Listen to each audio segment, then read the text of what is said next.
뭐, 아, 이제 너무너무 잘하십니다. 네. 이렇게 계속 하셔가지고. 잘 맞는 거죠? 네. 학습 효과입니다, 이거. 네. 오늘 제 영상 보시기 앞서서 여러분들 구독과 좋아요 부탁드리고, 우리 또 박지원 소장님 한번 계속 검색해 주시고, 그 다음 제가 지난 시간에 책 한번 이제 안내를 했었거든요. 네. 공부를 공부하다 책도 많이 사랑해 주시면 정말 감사하겠고요. 오늘은 주제가 이제 수업 효과를 살리는 학습 사이클이라고 하거든요. 이게 좀 제목이 되게 좀 약간 무겁죠? 예. 어렵죠? 네. 그럼 조금씩 풀어주시면. 네.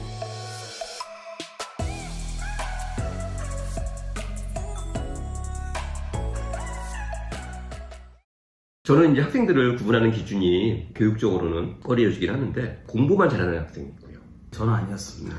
공부도 잘하는 학생도 있어요. 아, 공부도? 네. 그 다음에 공부만 못하는 학생이 있고요. 네. 공부도 못하는 학생이 있어요. 그러니까 세 번째, 네 번째 학생들은 제가 볼 적에는 치유와 회복이 필요한 경우고요. 네. 이제 근데 첫 번째, 두 번째 학생들이 대치동에서 이렇게 딱 구분되기 시작한 거예요, 제 눈에. 공부한 잘하는 학생들을 보면 때깔이 별로 안 좋아요. 지쳐 있고요. 아, 때깔이 안 좋다. 성격도 까칠하고. 근데 이제 공부도 잘하는 학생을 보면, 저 친구는 인성도 참 괜찮은 것 같아. 운동도 잘하고 인성도 오래 있더라고요. 네. 도대체 이게 이제 무엇 때문에 그런 차이가 보일까? 근데 이제 결정적인 사례를 찾았습니다. 같은 반. 아, 같은 반에. 네, 같은 반인데 서로 다른 거죠. 공부만 잘하는 학생이고 공부도 잘하는 학생이고요. 근데 영어 시간이에요. 영어에 대한 얘기를 하는데 공부만 잘하는 학생하고 얘기를 해보니까 이런 식으로 얘기를 하더라고요. 제가 말이에요. 웬만하면 들어주고 싶은데 저희 영어 선생님 발음이 너무 구려가지고 들어줄 수가 없어요. 이 자식. 그러니까 이 친구는 기본적으로 선생님에 대한 존경심을 찾아볼 수 없었고요. 학교 수업 시간은 그냥 낭비하는 거예요. 진도 안 나가요? 뭐 네. 드라마에서 나오는 이런 친구들 네. 느낌이에요. 근데요, 공부도 잘하는 학생, 같은 반 학생이란 말이에요. 근데 이 친구는 전혀 다른 이야기를 하는 거예요. 어떤 얘기를? 선생님한테 배울 게 많대요.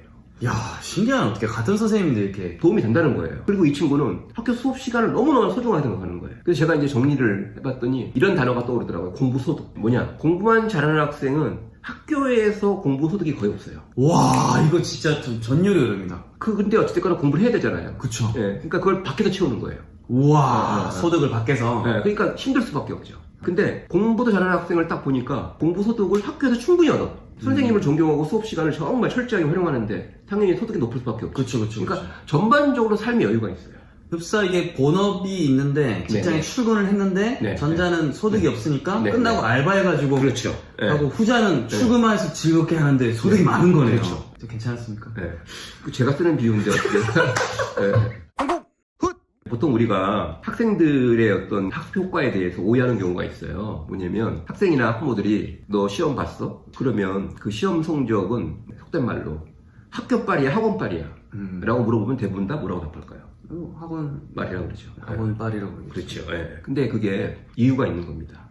안 그런 아이들이 있어요. 바로 공부도 잘하는 학생. 아까 그 친구. 네. 그렇죠. 기본적으로 학생들의 일상을 한번 보자고요. 눈 뜨고 있는 시간 중에 대부분의 시간은 어디서 보냅니까? 학교죠. 그렇죠. 대부분 수업 시간이죠. 그러니까 이 시간에 이 친구가 얼마나 공부 소득이 높냐, 낮냐, 이게 모든 걸 결정한다고 보시면 돼요. 제가 막연히 느끼던 건데 네. 이게 용어로 딱 정리되니까 너무 네. 시원해. 근데 우리 사회는 지금 학교 안에 소위 말해서 학교 선생님과 하는 수업 효과를 신뢰하지 않죠. 네. 그걸 다 갖다 버린 거예요. 저는 그거를 이런 표현을 씁니다. 그건 학생으로서 개고생이다. 개고생. 개고생. 네, 너무나 어리석은 선택이다. 그러니까 본 직장에서 어떻게 소득을 최대한 올려야 그렇죠. 되는데. 네네. 이제 제가 안타깝게 생각하는 것은 여러 가지 공부를 이제 컨설팅 하면서 저는 철저하게 그걸 깨닫고 나서 이렇게 했습니다. 선생님 수업을 먼저 파악하는 거예요. 물론 저는 이제 사교육기관에 있었지만 학교 선생님 수업 시간을 파악하는 겁니다. 수학 선생님인데 진도를 좀 빨리 나가? 그럼 기본적으로 예습을 충실하게 하고 가야 된다. 그 다음에 이제 이 선생님은 수업 시간에 판서가 깔끔하니까 따로 복습할 필요는 없다. 예를 들면. 네. 그러니까 소위 말해서 학생의 생활의 중심은 아무리 제가 학원에 있지만 학교 수업 시간이 가장 중요한 시간이고 긴 시간이잖아요. 막연하게 부모님들이 생각하고 계셨을 텐데 네네, 그렇죠. 디테일로 들어가니까 네, 그렇죠. 확 올 거예요. 네, 그래서 그 시간에서 이 친구의 공부소득을 최대한 높여주는 방법으로 이제 컨설팅을 한 거죠. 조금 지나니까 따라올 친구들이 없어요. 그렇겠죠. 네네. 소득 자체가 확 되는 그렇죠. 높으니까. 네, 네. 와. 그래서 저는 이제 이게 이제 우리가 보통 흔히 얘기하는 예습, 수업, 복습. 뭐 너무 이제 식상한 얘기처럼 들릴지 모르겠지만 근데 그게 지금 이 설명해 주신다면 다시 이야기하니까 그렇죠. 우리가 이걸로 끌려와요. 이제. 네, 이걸 공부의 절대 사이클이라고 그러거든요. 이 사이클이 제대로 이제 완성이 되면 학습 효율은 점점점 높아집니다. 여기서 이제 되게 중요한 게 이런 한번 질문을 드려볼게요. 필요 학습량이 네. 고학년으로 갈수록 늘어나는 게 정상일까요? 줄어드는 게 정상일까요? 절대 코어는 제가 볼 때는 주는 게 정상이에요. 정상이죠. 근데 현실은 그렇죠. 어떻죠?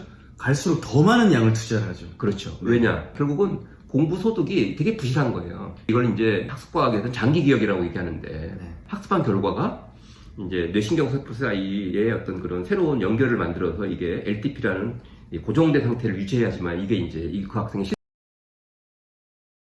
거나 또는 뭐 시간에 쫓겨도 관련된 정보가 자극을 주면 바로바로 머릿속에 떠오르는 거예요. 실력 발휘가 되네요. 그렇죠. 근데 이제 그게 이제 예습 수업 복습이라는 이런 절대 사이클을 충실히 따라가면서 차곡차곡 쌓아가면 고학년으로 갈수록 이렇게 되죠. 그쵸, 그쵸. 학습량이 줄어드는. 밑에 게 다 도와주는 네. 거예요. 근데 이제 학생들은 안타깝게도 예습 복습 거의 안 한단 말입니다. 그리고 시험에 임박해서 학원 가서 무슨 뭐 시험 대비, 예상 문제, 기출 문제 열심히 풀고 그거는 이제 장기 기억으로 되기 가기 전의 기억이란 말이에요. 그 기억을 가지고 겨우 시험 문제 풀고 볼까요? 시험이 끝나면 절묘하게 사라지는.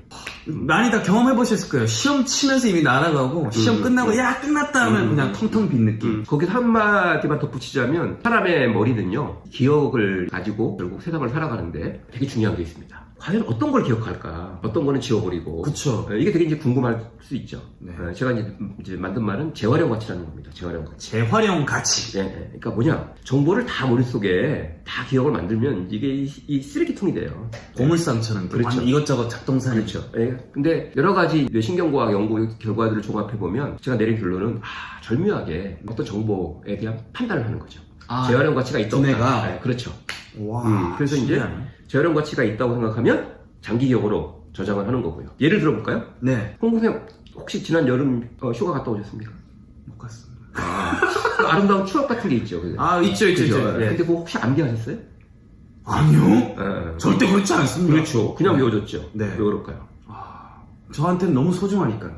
그 재활용 가치가 높기 때문이에요. 와. 네. 너무 시원하다 진짜. 그렇죠. 왜? 그거 까먹으면 그 추억을 떠올릴 수가 없잖아요. 그쵸. 그럼 맨날 여행 가야 되거든. 그거 억울하잖아요.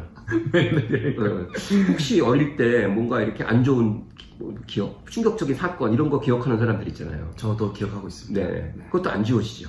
안 지워집니다. 왜 그럴까요? 그 저한테 뭐 재활용 가능한 정보인가요? 재활용 가치가 높죠. 왜? 기억하고 있으면 피할 수 있죠. 비슷한 상황. 그래서 그런 거군요. 그렇죠. 제가 소똥 모아도 빠졌거든요. 네네네. 조심하잖아요. 조심.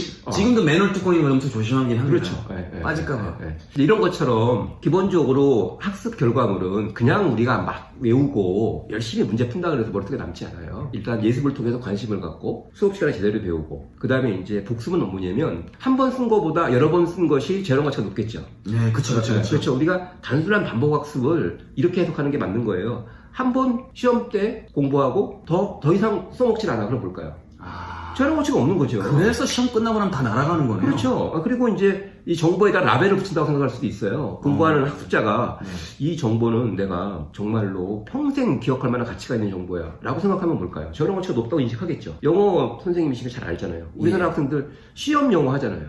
영어 실력을 안 늘고 토익을 또 공부하잖아요. 그리고 또 뭘까요? 또 회사에 들어가면 뭘까요? 또 말하기 능력 테스트 또 보죠. 이게 참 이게 허무한 거거든요. 저도 되게 느끼고 있었던 건데 연결되네요 이게. 그렇죠. 기본적으로 제대로 공부가 되려면 예습을 통해서 관심을 일단 가지게 되고 새로운 정보를 배우게 되고 뭔가 여기서 연습을 통해서 그것을 계속 반복하고 해서 단순한 반복이 아니라 내가 써보는 거죠. 복습을 할 때도 중요한 게 뭐냐면 재활용 가치를 높인다는 것은 내가 활용해 본다는 거거든요.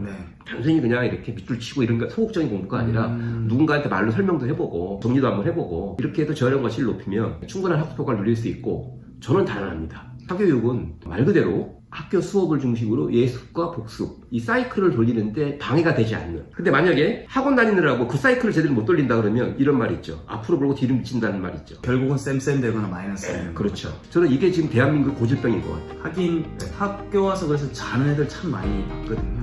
어떡하죠? 그 학생들. 제가 깨워야죠. 여튼 확실한 거는 학습 소득이 높게 가야 되는 거죠. 그러니까 일을 했으면은요 마무리를 지어서 돈을 받아야 돼요. 이왕 일 나가는 거 학습 소득이 높도록 이제 우리가 많이 동의해야 될 것 같고요. 오늘도 역시 정말 촌철살인의 비유 끝에 제 추억까지 기억까지 불러일으켰던 이야기 너무 감사드리고 다음 또 영상에서 또 이어가지고 더 이제 재밌고 또 유익하고 이런 거를 또 뵙도록 하겠습니다. 공공 풋!